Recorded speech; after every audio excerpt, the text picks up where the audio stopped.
Kapolres Ogan Ilir menegaskan netralitas kepada anggota Polri dalam operasi Mantap Brata.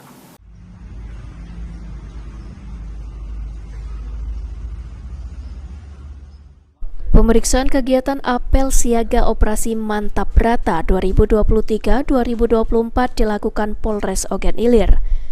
Dalam kesempatan ini dilakukan pengecekan dan kesiapan Satgas anggota Polres OI dalam melakukan operasi Mantap Brata.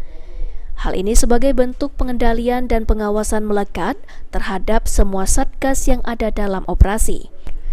Anggota Satgas bisa menjadi penyaring dan pencegah setiap permasalahan yang timbul di lingkungan masyarakat Ogan Ilir, terutama dalam tahapan-tahapan pemilu yang akan dilaksanakan secara serentak. Setiap anggota Polres OI terus menjaga dan memegang teguh sikap netral dalam pelaksanaan kegiatan pemilihan umum dan tidak ikut dalam kegiatan politik, agar situasi politik yang sejuk dan damai di wilayah hukum Polres Ogan Ilir tetap terjaga dan kondusif. Ahmad Romawi, PAL TV.